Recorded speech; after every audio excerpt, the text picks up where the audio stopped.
Aloha. I want to thank everyone first for being here, especially the board members, since this is the first time I think we get to address you in this venue for the CDUA and the TMT. I was a little surprised because I thought I was going last according to the minute order, but if it's okay with you, I can go. Is that right? Okay.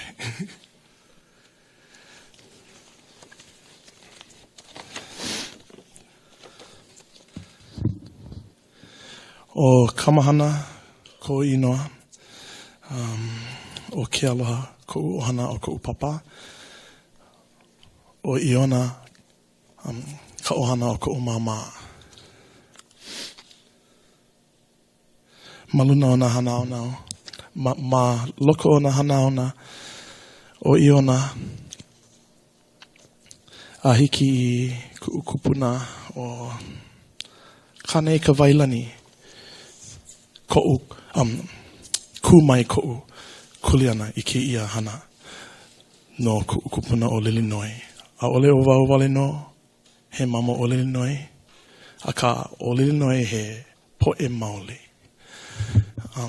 I'm here for the kuleana of what we call lineal descent, which I still haven't documented but have here and hasn't been heard here. I haven't been afforded that. And that privilege of documenting this and presenting it to this hearing because of the dictated location in Hilo of this contested case. And I say that because the only man-made heiau existing for Poliahu or Amoku on the Mauna of the snow is on Kauai. And that's very disparaging that it would be dictated to only be in Hilo. And I'm from Waimea, so I just want to point that out. And the economic duress that involves as a recently graduated college student, not being able to work and be 4 days in Hilo. I feel like I have no choice but to be here in Hilo because there are unlined cesspools that you've allowed on the Mauna in our burial grounds, French drains in a conservation district and supremely sacred area. That means that when contaminants leak into the French drains, they go straight onto the rock. There's nothing in between them. And my spiritual beliefs, my cultural rituals, as opposed to practices, because I don't practice, require that I be here.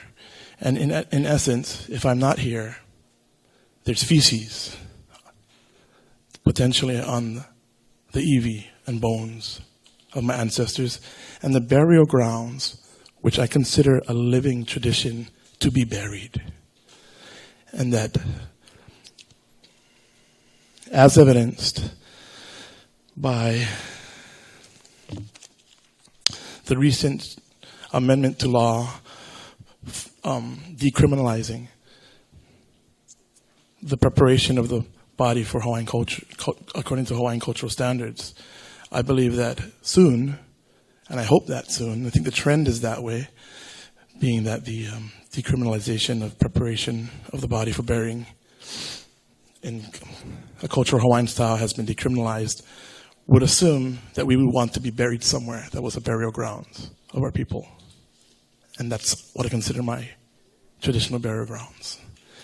And there would be feces there without anyone to speak for them. It's beyond me how an unlined cesspools and French drains can be okay with any of you who are concerned about conservation districts, and endangered species environments. And the assessments that have come through this project, if you watched the hearings or if you kept up with it, leave much to be desired. For example, under oath, I believe mitigation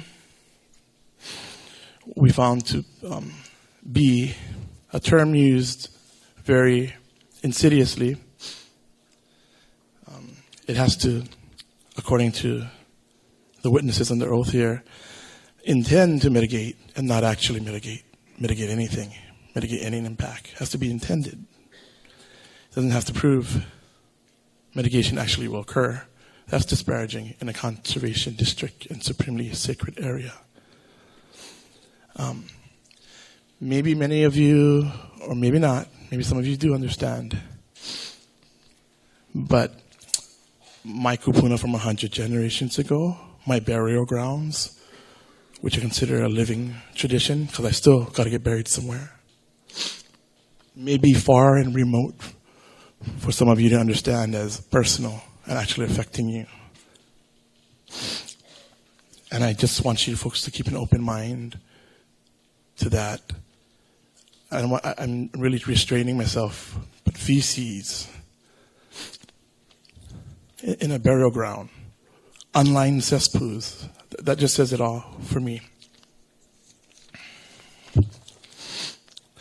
Our beliefs and spiritual practices, and I speak for myself and those that practice, those that engage in the rituals of these traditions,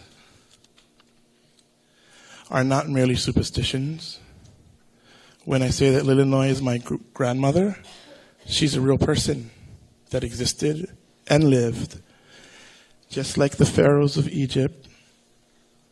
I believe at one point the Caesar of Rome, the emperor of Japan, they believe they have divine, the rulers have a divine precedence to rule over the people. Therefore, there are gods represented on earth. They're real people.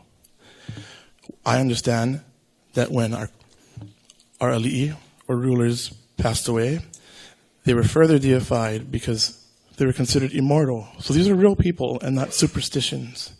And they're deified in a way and in rituals that allow us to transcend the physical and enter the spiritual realm, because they become manifestations in nature. Lilinoy manifests herself according to the traditions I know, and I know there are others, and I respect them.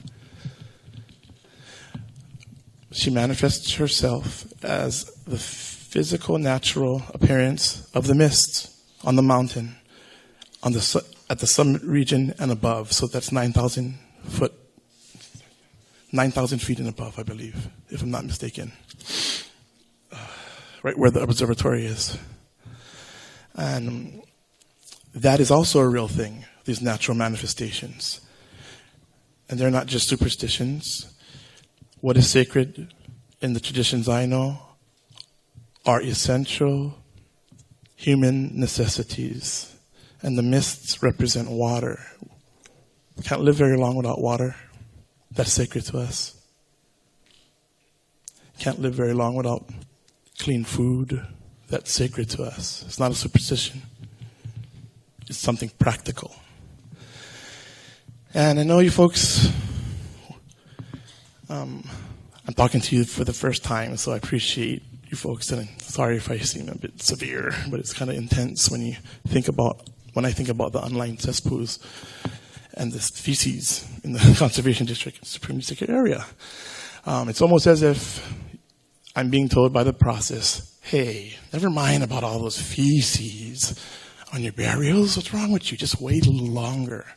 I mean, that's just counterintuitive and inhuman, I think. And I do intend to react to that. So thank you for listening.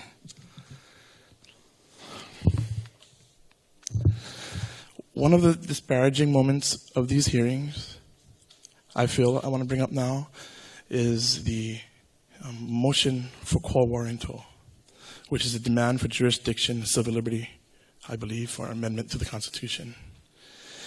And from what I understand, it states that any entity asserting jurisdiction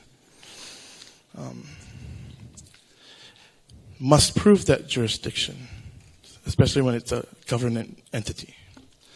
I was told by this hearing process that the state law amending that constitutional right superseded the Constitution, which I understand. I mean, I don't understand that at all. I'm just presenting that to you. I understand there's a supremacy clause to the Constitution, which says that the Constitution, the federal Constitution, supersedes all state law.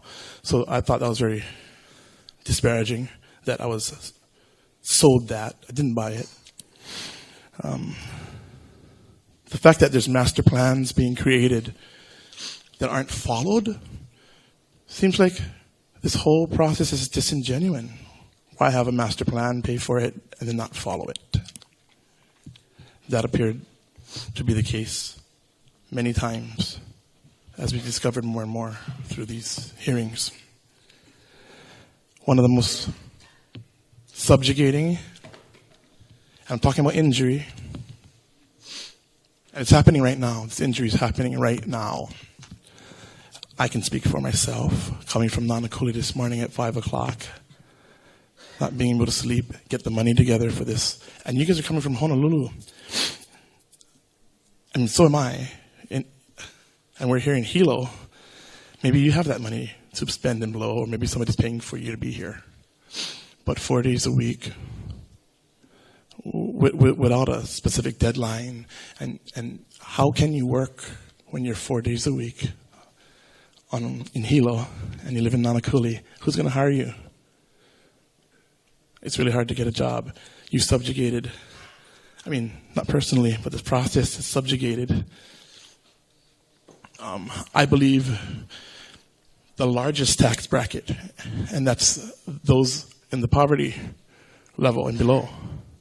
So when you have a process that's created for the pro se, people who cannot afford lawyers and are going to represent themselves, I'm going to assume that maybe a portion of those pro se who can't afford lawyers are below the poverty level.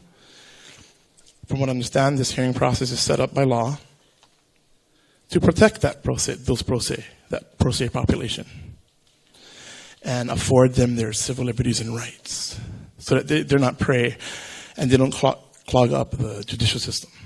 Okay? That's what I understand about this. That's what the writing says. That's what the intent of the law says. And then you come here and you allow a $1.4 billion corporation to hire as many lawyers as they want, a public institution to do the same using public funds, and unleash them on a pro se venue. That doesn't afford us any rights at all. I mean, it's hard to write against 12, and maybe I'm exaggerating, 8 lawyers who are writing motions against you, and I think that's very unethical to say that this protects the pro se, and it does not, in my humble opinion and experience, and especially coming from below the poverty level and the highest population tax bracket, I feel. And I really hope you folks think about that. I think most people in Hawaii are below the poverty level or the median level, and this is a huge duress. And I'm just a single person. Now, when I think about my sisters here, like Kealoha, I'm talking about, like when Mehana reaches Honau now, after I reach Nanakuli, she drove the whole time. You know, I mean, I'm not just speaking for her, but that astounds me. And actually, it inspires me that they're suffering just as much or worse in this way economically. Time, you can't get time back. You miss time with your family. I mean, I had an infestation at my house while I was here because I wasn't home to cover the air vents, and that might seem trivial to you, but bird mites are bad. And that was an injury I incurred here, because if I was at home, I would have had more awareness of what was going on and been able to mitigate that myself, a real mitigation. This Area E business, this Northern Plains business, is direct ethnocide, which is a type of genocide to me, because these places are named after people like my kupuna, Lilinoi, Pu'ulilinoi, Pu'upoliahu, Pu'ukukahau'ula. And when you murder the terms, the names, their memory, the reason why They manifest as natural occurrences that humans need to survive. Water, mist, snow. Lake Waiau, Kahopokane is a stream that comes down from Lake Waiau. These are all water forms. When you take that away, you could commit ethnocide. And I'm talking about the process again. And that's what I keep hearing coming from this process, is ethnocide. So I would implore upon you to please take these into consideration. Thank you. Thank you.